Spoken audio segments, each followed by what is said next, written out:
मेरा नाम सलोनी है और मेरी उम्र 35 साल है। मैं शहर में रहती हूँ। मेरे पति एक बिजनेसमैन हैं। मेरी एक बेटी है जिसका नाम रचना है। उसकी उम्र 20 साल है। मैंने उसकी शादी 4 महीने पहले एक अच्छे नौजवान लड़के से करा दी थी। लड़का नौकरी करता था, अच्छा कमाता था और अच्छे स्वभाव का भी था। मैं तो उसकी शादी अपनी लड़की से करवा दी। शादी करने का एक वजह यह भी था कि मेरे पति यानी रचना के पापा घर पर बहुत कम ही रहा करते थे। वह बिजनेस के सिलसिले में ज़्यादातर बाहर ही रहते थे। घर में सिर्फ हम माँ बेटी दोनों अकेले ही रहा करती थी। मैं सरकारी स्कूल की टीचर हूँ और मेरी बेटी भी बैंक में जॉब करती थी। मुझे मेरी बेटी के लिए ऐसा लड़का चाहिए था जो मेरी बेटी के साथ मेरे घर पर ही रहे, घर जमाई बनकर, क्योंकि मेरी एक ही बेटी थी और मैं नहीं चाहती थी कि वो भी अपनी ससुराल जाकर रहने लगे। जब मैं अपनी बेटी का रिश्ता ढूंढ रही थी तो मुझे किसी ने बताया कि एक लड़का मेरी नज़र में है जो बहुत अच्छा खासा कमाता है और अच्छी नौकरी भी करता है, दिखने में भी बहुत अच्छा है और अकेला ही रहता है। उस लड़के का कोई भी नहीं है। तो मुझे लगा कि बढ़िया तो कुछ हो ही नहीं सकता। जिसका परिवार नहीं है वो आराम से हमारे घर पर मेरी बेटी के साथ रह सकता है। मैंने बिना देरी किए हुए बेटी रचना और उस लड़के की शादी करवा दी। मेरे दामाद का नाम संदीप था। उसकी उम्र लगभग 28 साल की है। शादी के बाद मेरी बेटी अपने पति संदीप के साथ खुश थी। उन दोनों को देखकर मैं बहुत खुश थी। मैं स्कूल में पढ़कर शाम को जब घर आती तो मेरी बेटी और दामाद जी दोनों अपना अपना काम करके घर पर आ जाते थे। हम तीनों बहुत अच्छे से खुशी खुशी रह रहे थे। अब मेरा घर पूरा भरा भरा था। अब किसी चीज़ की हमें कोई कमी नहीं थी। धीरे धीरे कुछ महीने बीत गए और हम तीनों आपस में एकदम घुल मिल गए थे। संदीप मेरा दामाद मेरी हर बात मानता था। वो मुझे हमेशा अपनी बाइक पर बैठकर मुझे स्कूल तक छोड़ देता था और शाम होता था तो मुझे वापस लेने भी आया करता था। हम तीनों संडे के दिन मार्केट शॉपिंग करने या फिर डिनर करने हम तीनों जाया करते थे और बहुत मस्ती मज़े किया करते थे। एक दिन अचानक से मुझे फ़ोन आया कि मेरे पिताजी की तबीयत बहुत ख़राब है। ये बात सुनकर मुझसे रहा नहीं गया और मैं उन्हें देखने के लिए गांव जाना चाहती थी। मैंने अपनी बेटी रचना और दामाद संदीप से भी अपने साथ चलने के लिए कहा, पर मेरी बेटी बोली, माँ बैंक अभी बहुत काम चल रहा है, अभी छुट्टी नहीं मिल पाएगी। हाँ, आप ने संदीप जी को ले जा सकते हो क्योंकि उन्हें छुट्टी मिल सकती है। अगली सुबह मेरी बेटी नहा धोकर ऑफिस के लिए तैयार होकर ऑफिस चली गई।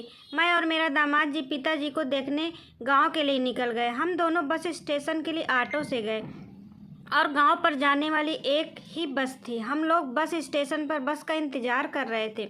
बस में बहुत भीड़ थी। अब गांव के लिए बस एक ही जाती थी तो कैसे भी करके मजबूरन हमें उस बस पर चढ़ना पड़ा। पहले बस में मैं चढ़ी, उसके बाद पीछे से संदीप भी बस में चढ़ गया। वहाँ पर हम दोनों लोगों को सीट नहीं मिली थी, इसलिए हम लोग खड़े खड़े जा रहे थे। थोड़ी देर बस ऐसे ही चलती रही और फिर एक दूसरे बस स्टॉप पर बस रुकी तो वहाँ पर और भी ज़्यादा लोग बस पर चढ़ गए। बस में बहुत ज़्यादा भीड़ भाड़ हो गई थी, पर कैसे भी करके गांव तो जाना ही था। बस में फिर चल पड़ा। 5 दिन बाद मुझे लगा कि मेरे पीछे कोई धक्का दे रहा है। मैं पीछे मुड़कर देखी तो वो संदीप था। खैर, काफ़ी दिक्कत का सामना करके हम लोग अपने गांव पहुंच गए। वहाँ पहुंचने के बाद अपने पिताजी से मिली और अपने भैया भाभी से भी मिली। हम सब मिलकर बहुत देर तक आपस में बातें भी की। फिर अगली सुबह मैं अपने घर के लिए वापस निकल गई। जनवरी का महीना था और ठंड भी बहुत ज़्यादा बढ़ गई थी। मैं और संदीप दोनों फिर से उस बस में भीड़ भाड़ का सामना करते हुए अपने घर पहुंच गए। जनवरी में ठंड बहुत ज़्यादा ही बढ़ गया था, जिसके कारण इस महीने की लास्ट तक स्कूल में छुट्टियां हो गई। मेरी बेटी तो हमेशा काम पर जाया करती थी क्योंकि उसकी नौकरी बैंक में थी। वह रोज़ाना अपने काम पर चली जाती तो घर में सिर्फ मैं और विशाल ही बचते थे। संडे के दिन हम लोग घर पर थे। ठंड बहुत ज़्यादा थी, इसकी वजह से हम लोग बाहर घूमने नहीं गए और अपने अपने कमरे में ही थे। मैं अपने रूम में बैठी थी कि मुझे देर में प्यास लगी। मैं पानी लेने के लिए रूम से बाहर निकली तो मुझे कुछ आवाज़ सुनाई दी। मैंने देखा कि आवाज़ मेरी बेटी के कमरे से आ रही थी। जब मैं उसके कमरे पास गई तो मैंने सुना कि मेरे दामाद जी मेरी बेटी से किसी पेपर पर साइन करवाने की कोशिश कर रहे थे, पर मेरी बेटी ने कहा कि अच्छा, अभी रख दो, मैं पढ़कर साइन कर दूँगी। तो संदीप ने कहा कि क्यों, मुझ पर विश्वास नहीं है? तो मेरी बेटी ने बिना पढ़े उस पेपर पर साइन कर दिया। मैं कुछ नहीं बोली और चुपचाप किचन में जाकर एक गिलास पानी पीकर और फिर कमरे में जाकर टीवी देखने लगी। अगली सुबह मेरी बेटी काम पर चली गई तो मैं भी नाश्ता करके अपने कमरे में आराम कर रही थी। तभी अचानक मेरी नींद खुली तो मुझे कुछ आवाज़ सुनाई दी। मैं अपने कमरे से बाहर आई तो मुझे एक लड़की संदीप से बातें करती दिखाई दी। मैंने पूछा ये कौन है? वो कहने लगा रचना तो ऑफिस चली जाती है और आप पूरे दिन काम करके थक जाती हैं, इसीलिए मैं घर पर ये नौकरानी लेकर आ गया हूँ।